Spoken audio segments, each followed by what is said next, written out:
that this approach is actually one that can arrive you into your heart, into fulfillment, And that's what I was going to ask you. So fulfilling your heart, I think that's the biggest part that most of us search, but a lot of times we don't find where we can actually feel that we're doing something where you're fulfilling your heart. A lot of times we either making the money or we're, again, doing the things that fulfill our heart, but we might not be able to sustain ourselves financially by doing that. So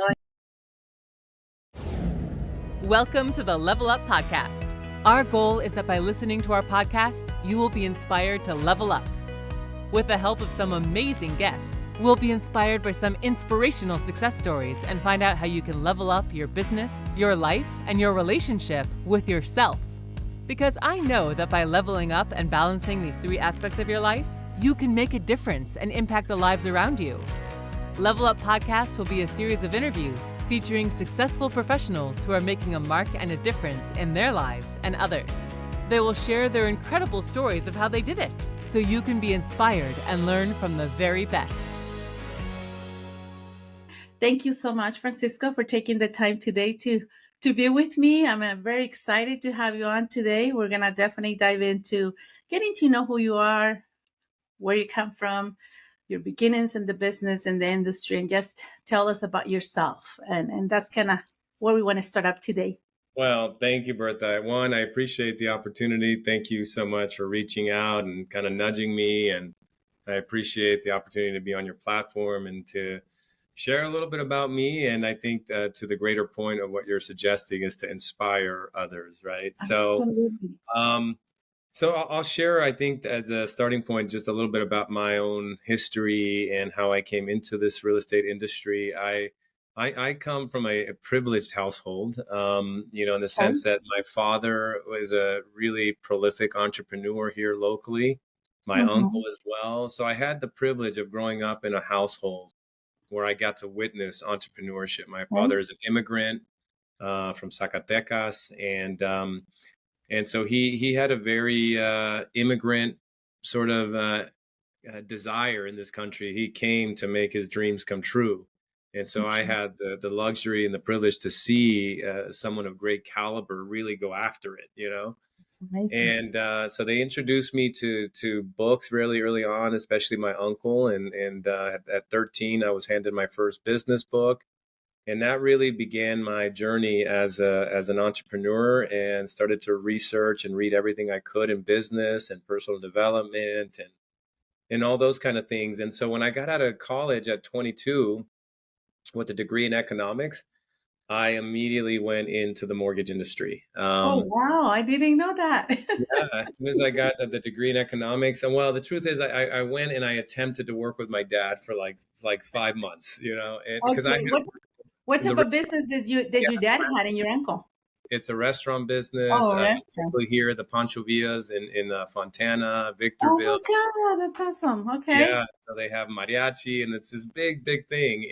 Mm-hmm.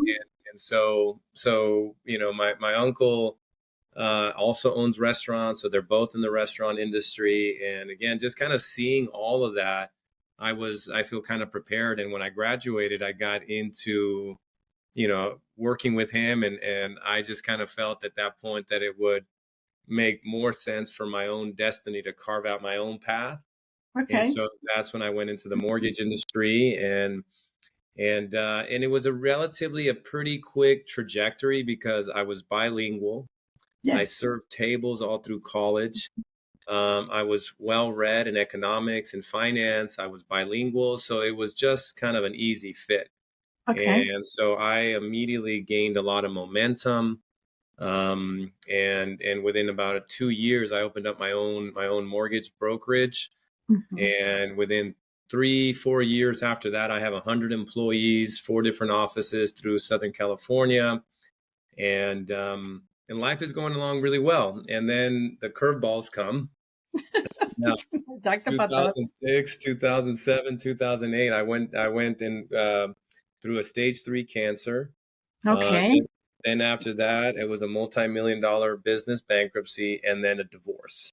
Wow. And so those are what I call the great life awakeners, just events that happen to us that just kind of changes our paradigm quite a bit.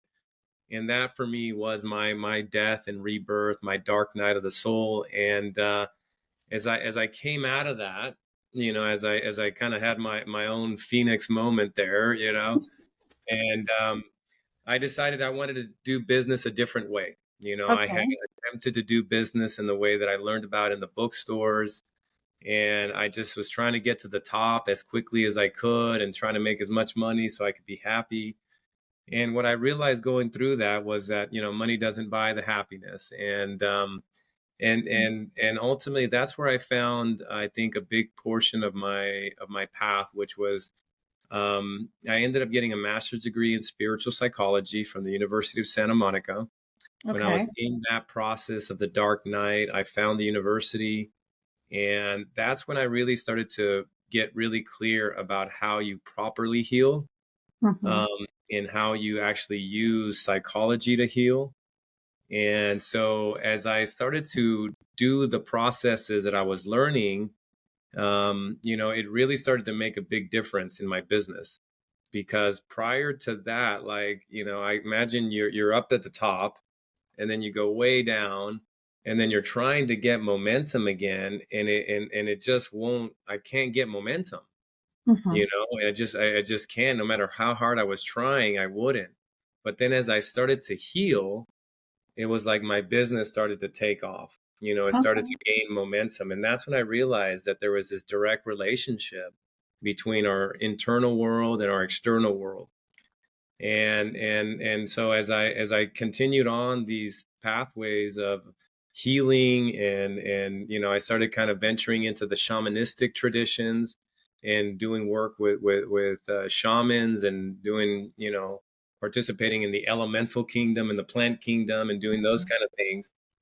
But the core for me was that I imagine going down the pathway of the shamanistic tradition and doing plant medicines, but having psychological frameworks Right. where, Then that's what I was gonna say. How do you combine the two? Because obviously we know our ancestors, our antepasados, they didn't have that. But now you having that opportunity to have gone to school, get the master in psychology and spiritually, how did that came out for you to be able to combine them and said, okay, here's what we go with this? yeah, that's a great question. So what started to happen was, as I started to open up Pandora's box, right? Going and Okay. doing medicine work, it's like, as you know, it's like you open this thing up, and all of a sudden you're starting to get a bunch of memories from your past, things that you had forgotten. And given that had already had the principles of spiritual psychology, then they teach us in spiritual psychology how to integrate. Okay. And that was, I think, the real big key. Because what I quickly realized that was, I was aware of this stuff, but I didn't actually have a way to integrate it. Like, we would have talking circles, Right, right. afterwards, you're on a retreat, but talking about it isn't actually integrating it. Okay. And once I learned what the power tool was for that, it's compassion and self-forgiveness. So what we start to realize very quickly, that this earth walk that we are on, this journey, it's a game of constant self-forgiveness, and as I started to again apply that, then again things started to really take off. And that's where I finally came to that point where I was like, you know what, there comes a point in every soul's journey where the allure and the seduction of the external world begins to die off, and you come into realizing that everything is an inside out game. Right. And as I started to really get that, I just became a deep diver, and I just continued to work in the internal planes and continue to integrate, a lot of my journey. And through that, what started to emerge was this beautiful organization, which is the Mortgage Phoenix Group, which is based on these sort of principles of kind of introducing soul into business. That's what I And was gonna ask. I love the logo or the brand you're carrying, which is given, what is it? Given soul to business. Is that what it yeah, is? giving business soul, Oh, business soul. giving business soul. And in order to do that, it's like, the way that I see it, it's that, our soul is sort of buried underneath all of the trauma. Right. Yeah. And what starts to happen when you start to go in there and you start to reconcile, integrate, forgive, and evolve from the pain, what starts to emerge is that your soul starts to come through.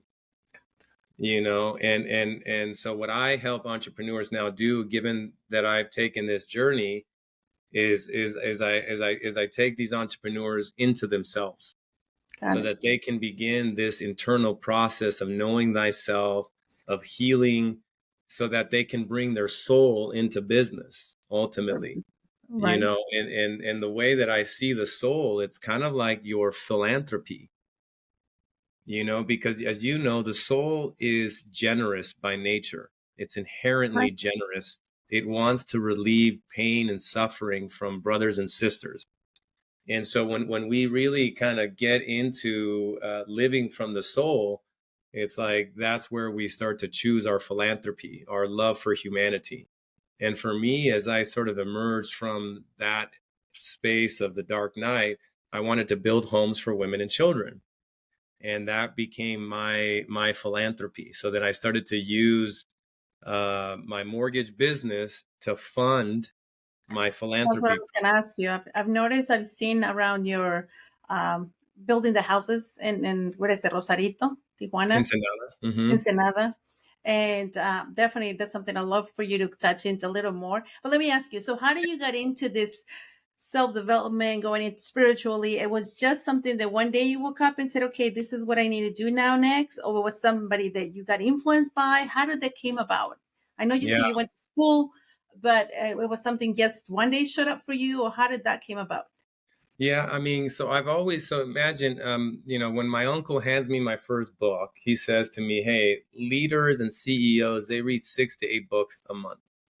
Right. And so then I thought that was normal. And that's the pace that I read at for many years. My uncle had a vast library. We would compete in how many books we would both read. And so at some point you read the personal development, you read, leadership, organizational stuff. And at some point you start to kind of dabble into spirituality. So I started to Yes. read, Deepak Chopra, Wayne Dyer, and that became really intriguing to me. And then I went to I went to do a landmark back in 2001. And when Okay. I did landmark, that kind of opened me up to understanding that I was just operating from my mind, and that I was just unconsciously doing a bunch of things Going, that, yeah. going So through the motions, like I call it. Sometimes you just go through the motions as you you go don't through even life. know. You're just doing it. And so once that happened, I got cracked open, and I started reading spiritual books. So Okay. then you fast forward a few years, I go through the dark night, and I'm in pain. I mean, divorce, bankruptcy, no wife, Yes, and yes. it's like I'm just lost. And the way that it ended up happening, that I got introduced into spiritual psychology, was I was playing volleyball at the beach, and I ran into 3 ladies, and Okay. the way that they laughed, that the way that they spoke, the language, I was like, wait, what? Where are you guys getting this? There was something really unique about them. And they said, Mhm. oh, Santa Monica University. So then I go and I discover it. And once I start going into that, it was like, I just kind of took a deep dive, and I just started reading You were ready. You were yeah, ready for it, which is that's exactly. what I've always noticed too. There's a lot of things that can come into our lives, and not until we're ready, we'll be able to take them and go with it, right? Because a lot of times opportunities, information, people that we run into might say something to us, but it won't resonate until we're ready to receive the message. And Exactly. I've seen it even, like I said, in business, on personal development, on the spiritual side. You meet someone and you know there's something there. And Yeah. once you hear the information, like, okay, you're ready to take it, you'll dive right in, like you said. So that's awesome. So 3 ladies at the beach got you to go Yeah. into within that. That is so Yeah. amazing. And then and then once I started to get language for this stuff, then I started to go into esoteric, stuff that's occult or hidden, Yes, like yes. everything. I started looking at Bibles and Buddhism, and I just became and I'm a like, that's just kind of my natural speed. I just work and I read. So I was literally devouring everything that I could. And I think, when you go down those pathways, what you start to discover is that at the very core of most religions, as well as at the core of most mystical wisdom traditions, there's this understanding about light and dark, Right. masculine, feminine. And ultimately, I think we'll figure this out in the next decade or two, that the way to come into know God is to bring those into union. When you bring that light and that dark into union, this is when you no longer believe in God. You actually come to know God, because all of a sudden there is peace inside of you. These energies are no longer at war. Most people are at war inside of themselves because they don't believe they have a dark side. They Mm-hmm. don't they haven't really understood that the things that they judge in the world are the stuff that they haven't integrated about their own consciousness. But when you start to pull all of your judgments back from the world, meaning I'm no longer judging things as right and wrong, and you bring it all back and you integrate your own shadow, that union is actually called the alchemical marriage of the opposites. And every tradition around the world knew that. And that was how you come to yeah, essentially come to know God in physical form, per se, because it's like there's a peace that starts to come deep within you. And so when I started to discover that that's what we were attempting to do Mm-hmm. individually, then it occurred to me that we would also be doing the same thing when it comes to business. Right. Okay. And what I mean by that is that we have two types of businesses, or two types of organizations on the planet. We have businesses and nonprofits. Mm-hmm. Business, masculine, Yes. right? Getting stuff done, performance, that kind of energy, linear, logical. And then you have nonprofits. Those are feminine, Mm-hmm. taking care of everyone, making sure everyone's nice and taken care of and nurtured, and right.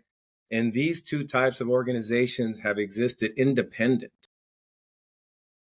And Right? then you've never been able to combine them too, because again, one of them is so focused on just the money side of it, and then obviously the other one is worried too much Exactly. about it. They don't worry about the money, but again, I feel like we need each other to be able to. Exactly. And that really became like I was like, oh my God, what's trying to happen is we're trying to bring these two organizations into union within one structure, just like what we're trying to do inside of us. And so that really became the genesis of the Mortgage Phoenix Group. Our nonprofit is to build homes for women and children, and Mm-hmm. happen to use a portion of our revenues to do that. And And I now love we've, that. yeah, And and I love it that makes part. it makes When I heard that part, I'm like, that's amazing to be able to again combine them and being able to create one where you can utilize the business yeah, to be able to to do fund that. the And when you philanthropy. do that, you develop a different kind of culture, right? Yes. Because the people within your organization know that you're not just about the profit, that there's a Mm-hmm. higher reason for them actually giving their labor into your company, your organization, Exactly. and now it just has a different texture. So, And I think that this is the template of the future, right? absolutely. Because it's clear that whatever we thought might work is not working. We kind of have a shit show going on, Yeah. and so there needs to be a different approach. And I believe um, that if in fact what has been available to every human was this reconciliation, this uniting of the opposites, then it's clear to me as day that we will attempt to do this externally as well. And I believe that that's what Giving Business Soul is here to offer entrepreneurs, is like, go and find your soul, go and Yes. heal yourself, and let then that expression of authenticity express itself through business. We need benevolent business people. We don't need more rich people on the planet. We need people that have an altruistic heart, who are Yes. virtuistic in their approaches to humanity. And what I feel like I'm here to also share is that yeah, that this approach is actually one that can arrive you into your heart, into fulfillment, And that's what I was going to ask you. So fulfilling your heart, I think that's the biggest part that most of us search, but a lot of times we don't find where we can actually feel that we're doing something where you're fulfilling your heart. A lot of times we either making the money or we're again doing the things that fulfill our heart, but we might not be able to sustain ourselves financially by doing yeah. that. So I think you've been able to create this. It just gives people, like you said, the opportunity to be able to do both. Um, Hmm. you touch on healing, and I think there's a lot of healing needed. We all need some healing at one point, and becoming aware of it. I think that has been for me one of the things that has really opened up my eyes to it. It's like some of us might be going through life and seeing so many things, and we're like, "Oh, I'm fine," because on the outside we might look happy, we might look like things are in order, but when you start going within yourself, then you become aware there's so much there to be healed, to be dealt with. Um, what is the message that you give to, let's even say, people that you work with around, and that a lot of times it comes within ourselves to decide that we're going to do this work? How do we Hmm. approach it? How do you approach it? Because we all have friends and people that need help, but sometimes we can force that. You can say, "Hey, Francisco, you need to go work on you." Or Bertha, you need to go work on yourself. How do we approach this? What do Yeah, you What do you tend to do? that's a great question, and I feel like it's a very useful perspective because I think speaking about our soul and how generous it is, like Mhm. anytime you discover something, you want to share it with others. Yes, that's the big one. Yeah, it's like, hey, I found this treasure. You should check it out. And I feel like what tends to happen with a lot of people that enter into these spaces, it's an allegory from Plato. So Plato Okay. has they call it the allegory of the cave. Mhm. So in those times, they spoke a lot in allegory, legends, myth, and allegories and myths are things that speak straight to the soul. So the reason myth exists, it's called the mythos, and it exists as education for the soul. Okay, it's different than logos. Logos is information for the mind. Mhm. Mythos is knowledge for the soul. Okay, so the allegory goes that Plato describes this cave that people are in, and in this scenario, they're chained to the cave, and all they can see is the wall in front of them, and so they're chained up, if you can imagine, and all they can see their entire life is this wall, and there's a fire behind them. So if you can imagine, the fire is flickering, and all they see is shadows and the realm of shadows. Mhm. One of them happens to break the chains, and he ends up exiting the cave. And as soon as he walks out, he is struck by the beauty of the world, and it's like the colors and the light and the vibrancy. And like any good human, he immediately wants to go tell his friends, right? And he Right. goes and he says, "Hey guys, this is not the real world. This is nothing but a realm of shadows. The real world is out here, and it's gorgeous and beautiful, and you Beautiful. gotta come and see it." And they Mhm. look over and it says, "You're crazy, man. You're crazy. Right. You don't know what you're talking about, right?"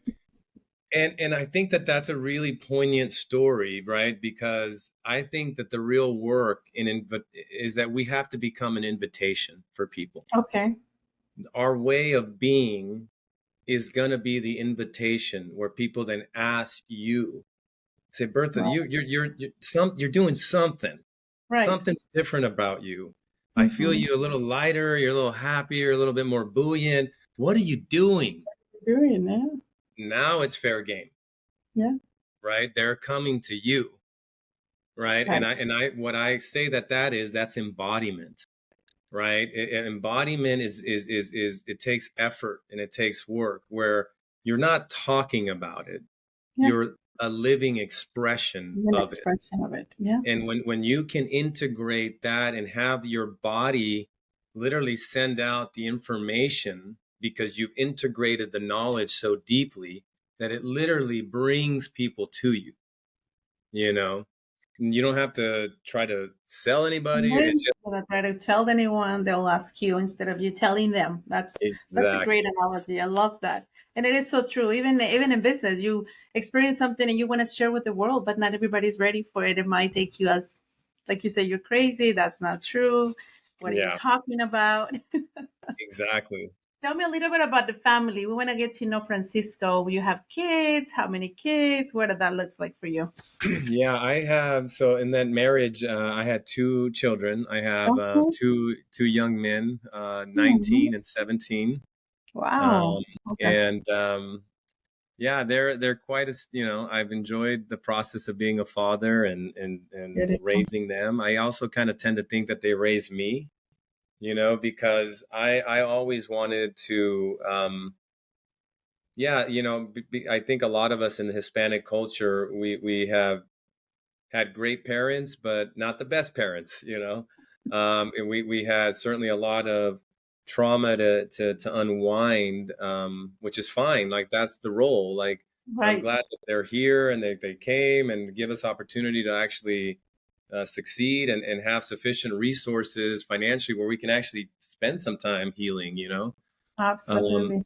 So, but the reason I say that they raised me is because, I wanted to be the kind of man that I always wanted, for a father myself, Got it. Isn't someone that that was, interesting that we all try to do the best we obviously I think, and you said it right now, they raised us, and recently I was did some work too, but it was very interesting to see how they did the best they could with what they have, right? And now hmm we get to do the same with our kids. And what are we trying to do? Obviously try to be the best version that we would have loved to have as yeah, a parent, as a mother, right? And that's it's, beautiful. I think we're all in this realm of trying to do the best we can. And I see you very active in the community too. So how do you balance having the business? And I know you have several businesses. You not only have the mortgage, you have other businesses as well. that's How correct. you get to balance those things and still have time again for those two young men and do the Mm. philanthropy going out to and building those homes? What Francisco does to keep this balance? Yeah, that's a great question. I would say that a big portion of it really has been a focus on my physical health, and really understanding my own body, my own biology, in such a way that I can support it in a real way. And when I mean support in a real way, it's like we've been conditioned here in the United States to take care of our bodies in a certain way, and it obviously doesn't work. So it's Right. like, I had to kind of learn about my biology and then support it in a way where I have the energetic bandwidth, because in order to do these things, you need energy, Yes. And I'm right? going to ask you that on the health wise because you look amazing. No, I've thank always noticed you look so, again, amazing in terms of your body and health wise. Obviously, you're doing great. But what kind of advice can you give us when you say you have taken care of that part of your body? So how did that you. Yeah. routine maybe, or what practices do you do to keep I yourself? would. I'll give it to you in a very simplified way. It's simple, Okay. but hard to maybe or challenging to do. Maintain. Um, yeah, to maintain consistency over a period of time, and it's not, but it's not as complicated as it may appear. So the very first thing, we have like three key performance indicators that we call in order to Okay. get your health optimized. The very first thing is your breath. Mhm. I know it may sound trivial, but your breath is actually one of the most important elements for your own health.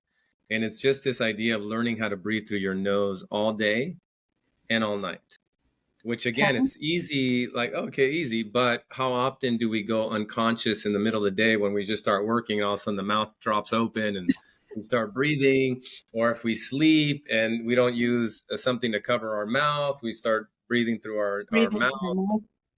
And the reason that is so important is because you always want to be in the rest and recovery, Okay. and when you breathe through your nose, you activate the rest and recovery. And if you breathe through your mouth, you activate the fight or flight. And if you activate fight or flight, then you produce cortisol and adrenaline, and then it's hard for you to sleep, and all sorts of stuff starts to happen downstream. So very first thing is the breath. The second thing is your gut. And the gut has been terrorized here in the United States, especially because of the chemical production of everything. And in order to get your gut right, I always suggest eliminating grains, eliminating seed oils, and eliminating refined sugars, right? The seed oils is canola oil, vegetable oil, all those oils that started off as engine fluid. What we discovered is they actually started these things as engine fluid, and then they started selling it to the American consumer. And that's why so many people suffer now dementia, all sorts of brain issues, because the oil we've been using has been destroying our brain health as well as our gut health. So if you can eliminate those things, then your gut starts to come online. And then the third thing is your sleep. If you can sleep, your 8 hours, which again, technically sounds simple, very hard to do for a lot of people.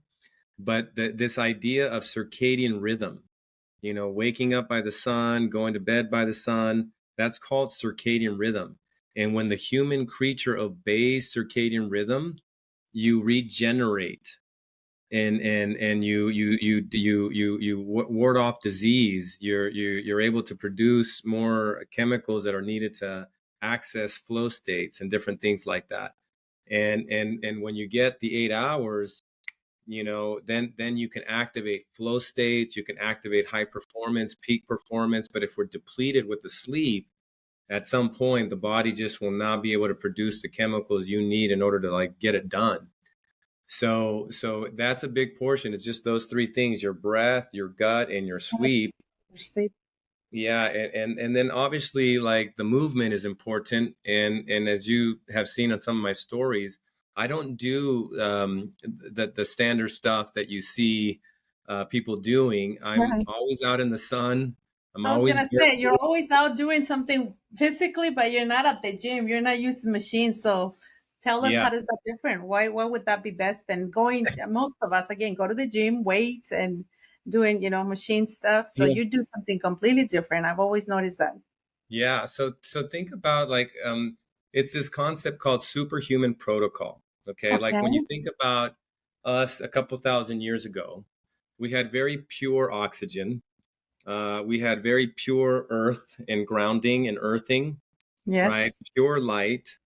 And these are really the fundamental aspects of our quantum biology. Okay. And the quantum biology is, again, it's sun, it's earth, it's water, right? It's light.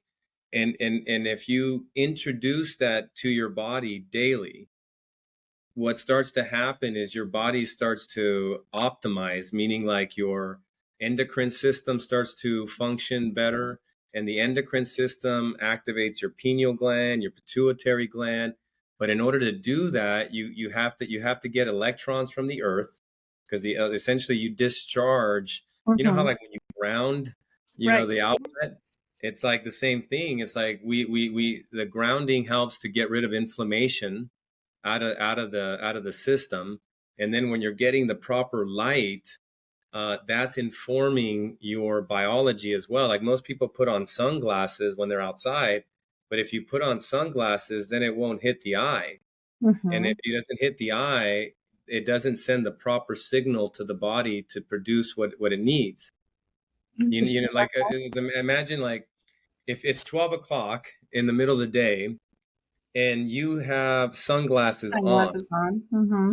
Then when the sun hits, it doesn't tell your body to produce melanin, right? The melanin is the darkening of the skin in order to protect against the sun, because it didn't get the instruction because of the sunglasses. Right. But the body is that intelligent where it's absorbing information, and it says, oh, it's really hot out, and so I need to push out melanin to darken the thing, Right. And so that's what starts to happen is your body starts to turn on, but by getting the earth, by getting the light, and by getting oxygen. So that's why I do breath work every morning to saturate my body with oxygen. And then the water that I drink, I'm like a water snob, and it's like, I don't drink anything from plastic, right? Okay. Because like, think about this, like right now in the United States, when you urinate and you use it, like there's just so much plastic in our stuff, right? But it's everywhere. Yeah. Like even like the one thing that I started doing like in the last 6 months, it took me a while to figure this one out, but like when you go get coffee as an example, right? That lining inside of the coffee, it's plastic, and so all of a sudden we get this hot, coffee, and it starts to bleach in. And so we're just dousing in a little bit of microplastic to get the day going, And so now I always take my, I order my coffee, and I say, now I'm bringing my cup, and it's like, here you go. And they make it for me. And I'm that weird guy that does that, but they love it. But And all it's so those, interesting you said that, because I just became aware of it like a couple of weeks ago. You're saying it's exactly what I came like, oh my God, it is so true. You put it on the cup and then you're drinking it, and it has some plastic because it has to, again, hold. yeah. Yeah, Oh, and Bertha, and you can taste it. I promise you, get off of it and start using one of these containers, and then like give it like a few months, and then go have it with like the normal. cup with the You card, can yeah. taste the damn plastic. The difference, yeah. I can Because we only don't imagine. know the difference because we're having it every day, But but you clean it yeah, up, and then I'm like, oh, I can't even. It's terrible. I can't even order a damn coffee if I don't have my mug. when those, and that's what happens, I think, in life in general. Like once you become aware of something, you can't go back. And there was something Joe Dispenza talks about. You can't, once you know, you can't unknown. Once you know something, you can't go back and say, oh, I didn't know. You know now. So that's becoming aware of certain things, again, and that God and all of that. So what is your morning routine looks like? Because I know you have it, and it's, I love all the way you're conducting. Again, you look great, and I think it'd be great to share with our audience. What is that routine looks like? Do you get 8-9 hours of sleep every night? What is the first thing you do when you wake up? I read the Miracle Morning book by Elrod, and I got inspired by it. I've been practicing morning routines for about 2.5 years. I love some of this stuff. Some of them are still having a little struggle keeping up with them, but I'd love to know what your routine looks like. Yeah, I get asked this one a lot. So, yeah, so I think as a starting point, I'd love to share with the audience that, I mean, I've been a disciplined man for over 30 years. Again, when my uncle showed me, he said, "Hey, this is what you do. You wake up, you pray, you work out," and I just kind of, that's what I do. So my morning routine has certainly evolved, right, as I've matured in my understanding of biology and flow states. And so there's something that I teach. You may be aware of that, flow states. I think you came to one of my first I did attend one. Yeah, and so I'm really big about flow states and these higher states of consciousness where we feel and perform at our best. And so one of the things that you get to understand when you study neuroscience is that you activate a flow state when you're in theta or delta. Okay. So you've been to the, Dispenza workshops. So you understand theta and delta. The brain waves are very like far apart. They're not like beta. Beta's like this. Yes. Right. And so you access these flow states when you're there. So this is a hack. Okay. So this is typically, I reserve this for my merchants. These are people that are like going down these deeper paths. Pay attention, people. This is going to be one of those nuggets being dropped right now. So take note of it. So when you wake up, most people go into their morning routine, right? And they immediately start to go breath work or work out or do whatever they do. What has been now shown in neuroscience is that we're most prone to flow states right when we wake up. Right when we wake up. So what I do is I wake up and I do the most difficult thing on my list for my business right away. So from 5:30 to like 6:30, 6:45, no later than 7, I am doing the most challenging thing that I have to do as far as my tasks, my business, my projects, because I'm already in a flow state and I'm literally like pretty much go use the restroom, open the computer, and I'm working. Wow. Exactly. And because again, you're already in a flow state. So now it's like I'm pounding through stuff, or I'm writing or doing what I have to do. And then come 6:45, and then I do my morning routine, right? Okay. I activate another flow state. So now I do breath work in front of the red light. I got the Juve red light therapy. So I do breath work. And I also have a grounding mat. So this is now like, because I'm a biohacker, I have all these tools. So imagine I am on a mat that is grounding me. So if I'm on that mat for 16 minutes, it's like getting 6 hours of being barefoot on the earth.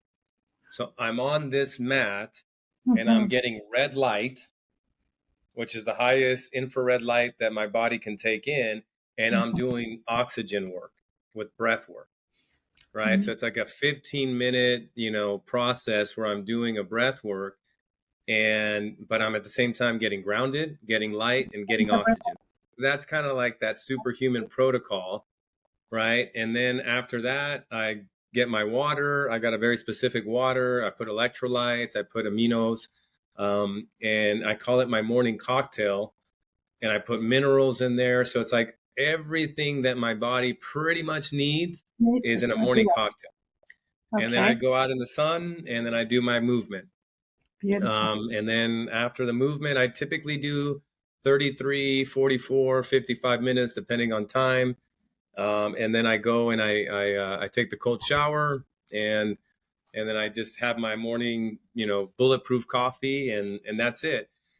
But I've just compounded that over years and years and years and years. Somebody has no morning routine right now and is trying to get into this. Obviously, that's a very complex. Even like, yeah, sure. You got me right now with the first thing that I've done. I've been meditating, obviously, because I'm trying to get myself into that. But you said something, and Joe Dispenza mentions it all the time. Like, as you wake up, that's the time. That is your time to be able to. Now you understand why it's a gold nugget. Absolutely. And now I'm gonna start doing that too. Thank you for that. Anybody that I got it now. Yeah, it's like anybody I share that, they're like, "Oh my God, that makes so much sense." It makes total sense. Absolutely. But somebody new coming into it, I mean, as long as they do again, breath work, is there any specific breath work that you recommend for someone that is not as experienced as you might be? Something basic that you can share with us? Yeah, I just follow Wim Hof's breath work. It's very simple. It's just an inhale, exhale, and just kind of doing a 4-rounder. It's about 15 minutes. I put it on my phone. I put the phone on Do Not Disturb, and I just listen to that while I'm in front of the thing. But again, if you don't have the red light and if you don't have the grounding, you don't need that. Like, that's because I spent years doing it the other way, which was outside on the grass, getting the sunlight and doing my oxygen right there. That's like it's like no money, no cost. It's just, but as I started to get more advanced, then it's like, now you're already super advanced for us, so we need to start from the basics. And that would be the basic. Just do breath work out in the grass in the early morning as soon as you wake up, and get some sun. I mean, I feel like it's so funny. I do my morning walks every morning, and as I'm walking, it's just being able to move and receive those first, rays of sun. It's amazing how your body just feels much. Again, I go back and I'm like, okay, I'm ready for my day. Little things like that. And again, I always tell the people that I'm around, and they ask about it, it's like, start somewhere. If you have not done anything, start like getting up at the same time, doing your journal, do something that is going to make yourself ready for the day, whether it's walking, exercising. Movement is so important, obviously, because without that, then we're sedentary again. But that exercise, I think, in the morning for me, and walking outside, it has really helped me. And I really think it makes a huge difference how you operate during your day by having that opportunity to even to be with yourself for those, 20, 30 minutes, to just be on your own space and having the opportunity to be with you. Yeah. I mean, that's my favorite part of the day, is kind of being with myself and spending that quality time. And it doesn't feel right to go out into the world without spending time with myself first, So I think that anybody can start off with some very basic things, like we said, and the game is really about consistency. and also about simplicity. Don't do things that are too complicated. Like that's why even I tell people when you're getting started with this, just go walk. Don't go to the gym because most likely you're probably hurting yourself. And just go walk. Go do natural movement. As you know, like all the stuff I do is very natural movement. I'm not bench pressing. I'm not squatting. And because those are very irregular motions, we don't do those movements in nature, right? You see what I'm saying? It's like you have to really orient your movement around how we're designed to move. And we were not designed to bench press. We're not designed to really squat like that. We are designed to walk, to sprint, to throw, and when you sort of orient your movement around improving those things, this is what I share this in the Ascension Summit, these events that I do, but there's a Nobel laureate by the name of Roger Sperry. Okay. And what he says is that 90% of the utilization of your brain is being used to move the human body through time and space. So it says that the more distorted mechanically you are, the less energy that is available for healing, for metabolizing, and for digesting. Because it's like the brain knows on what's supposed to be the proper movement, so if you're not moving correctly, right, then it's like more of the brain's power is being used to move you because you're not doing it in a way that's functional or natural. So it's got to function more, and it takes away from the ability to heal, metabolize, and all these things. So that's why my movements are more, kind of like that. And it's interesting because I feel like my Spanish has gotten better. I feel like I'm more fluent in my ability to communicate. It feels like I have picked up some. We're going to have to do this podcast in Spanish next time. So we're going to have to fair enough. English and then the Spanish version to see how fluent that Spanish has come from Francisco. You're going to test it out. We're going to test it out. We're going to see how that. See, I'm from Mexico, so I was born in Mexico, raised in Mexico. So my first language is Spanish. So Spanish is my thing. See, we're going to have to do it in Spanish next time, Francisco. Fair enough. That's amazing. Well, again, going forward, I know you have the business, the mortgage, the philanthropy with the houses. Is there anything else that Francisco's working on right now that you can share with us? Yeah, I mean, I also do solar. So I have a that's solar. True. So I know you have several businesses, but the solar is the other one. Yeah, with my son. So we've jumped onto the solar industry, and that's going on. There's also the real estate side, the mortgage side. The real estate side is through EXP, and then obviously Giving Business Soul, which is the coaching organization. But really, the brand that I am holding, it really is Giving Business Soul, right? That's really who is my sort of life mission. And the way that I, again, see the world is that we need a different style of entrepreneurship, and what Giving Business Soul is here to demonstrate to the world is that, yes, there actually is a better approach. There's an approach that actually will arrive you to feeling fulfilled, feeling full of purpose. And it's ultimately what we all want as entrepreneurs is to feel purpose, to feel fulfillment. We just have been thinking that the material possessions and gains were going to fill the void in the heart. But it's very clear now and evident that and I think it has to do a lot with, where we're used to what we see on TV, what we see on social media, that if anybody is doing well, it's all the material stuff. When in reality, at the end of the day, money is just, again, a vehicle that we can utilize to really fulfill what we're here to do, which is then is help other humans, make a difference in someone else's life, and just being that little piece that, we all strive to get. And sometimes we live, die, and never get to experience that fulfillment of. It's interesting too, because like the ancients would say that the fastest way to burn your karma is to be in service. is to be in service. And that's the fastest way to burn off the karma, because again, the service is like the frequency of love in action. Mm-hmm, right? mm-hmm. And so that tends to kind of alchemize the karma, because karma is, where you've missed the mark, where you have shame, where you have guilt. And essentially, by doing acts of service, it sort of What? starts to alchemize these things. And that's why, And it's interesting how great you feel when you do something for someone else.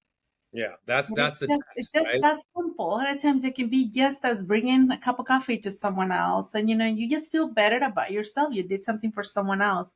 I Mhm. was at Joe Dispenza last in September, and he said something that really struck me. And again, going back to you ready for the message, right? He said Mhm. something: we would always do more for others than we do for ourselves. Yeah. Right? For our Yep. kids, for our family, we always try to do more things. He goes, why don't you do it for your future self? Whatever you're doing today to make you a better you in the future. And it really got me. I'm like, yeah, I'm going to start doing things for my future self. Mhm. Yeah, I Do like things it. that Yeah. fulfill me for my future self. Because a lot of times we always do it for somebody else, but never do it for ourselves. And why don't you do Yeah. it for your future self? And it really got me. So I'm practicing that as well. One of the Love it. questions that I have for you today, Francisco, too, is how do you want to be remembered? Because we go Mm. through life and a lot of times we die one day. And how do you want to be remembered? I know you've done so much, but how would you like to be remembered? Um, that's a really profound question. I mean, I, I would say that my prayer, when I'm all done, is that I set a new precedence on entrepreneurship. That essentially that I've activated a legion of soul-centered entrepreneurs that are actually using business in the service of love. Beautiful. That would feel like I've lived up to the agreement that I had with God before I got here. That the mission would be to set a new blueprint for humanity. Amazing. That this time period that we're in was very much very very specific. That this template and this blueprint would enter the world now, as we're saying goodbye to the old world, right? And introducing a new human story. And I believe that entrepreneurs have a lot to do with that story. But Yeah. in order to do it differently, to do it in accordance with higher law, we got to approach it. We got to approach it differently, and that's what feels like is my prayer for myself, for the world. Um, And and I and think it's you're already doing it, Francisco, by helping and just by sharing today with us all these pieces of nuggets that you've done. I think you're already doing it. And I think you have so many people that are following you through your coaching, through your mortgage company, and you're setting that example. I definitely feel like you're already doing it. So I think thank you. it's already been planted, and it's gonna be that one day we'll look back and say Francisco is the one who started this. May that prayer go straight into God's ear. Yes, it should be. Well, thank you again so much for the opportunity to get to know you. I think we covered so much, but any final thoughts that you'd like to leave our audience with, that you'd like to share? We're going to go ahead and add your info to as we edit the podcast and share it.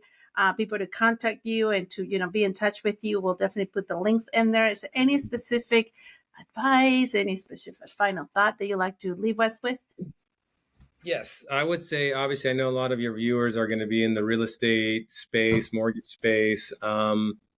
What I've been sharing with those that are inside of this, and even if you're just an entrepreneur, I think this is make a lot of sense. But every so often we go through these downturns, and I know that for me in the last downturn, it gave me an opportunity to reinvent myself. And so if you're out there in this industry and in business and you're feeling yourself struggling, you're feeling yourself challenged, just know that evolution and innovation cannot happen without stress, without challenge. That is the precursor for a new you. So welcome the challenge, embrace the difficulty, and let it alchemize you into the new version of you, because you're going to set sail over the next 10 to 12 years. Like, this is a reset. Yes. And this reset is just asking for, okay, everything you learned, everything you went through, that was all just preparation. There's great stuff that happened inside of that. Let's take that wisdom. And then there's a bunch of stuff that I wouldn't repeat. Let's learn from that and have a Phoenix moment, have a rebirth moment. And this is just the beginning, it's just the beginning. So I would say that would be my final words of maybe motivation or inspiration, is just like, embrace the difficulty, embrace the stress. Stress is the precursor for evolution. And what has happened is we've gotten too comfortable. That's what I was gonna say. At the end of the day, there's those changes that come. They're necessary too for our growth, and to be able to, again, embrace them as they come. The good, the bad, the ugly, everything. It happens for us. Exactly. To learn from them and to really, come out of it stronger, and just, know that this was meant to be in order for us to be the best version of ourselves. So thank you so much. It was amazing to have you on. Wish you the best. Can't wait to see you soon in one of your next events, and we'll definitely try to plan something in Spanish so we can do our version in Spanish. It'll be fun. It will be fun. Claro que sí. But thank you so much, Bertha. Thank you. Un abrazo. We'll see you soon. Thank you again. Thank you for listening to the Level Up Podcast. You can subscribe to the show on iTunes, Spotify, or anywhere else podcasts are found, so you'll never miss a show. While you're at it, if you found value in this show, you can leave a 5-star review on iTunes. Or if you'd simply tell a friend about the show, that would help us out too. Until next time, we hope you level up.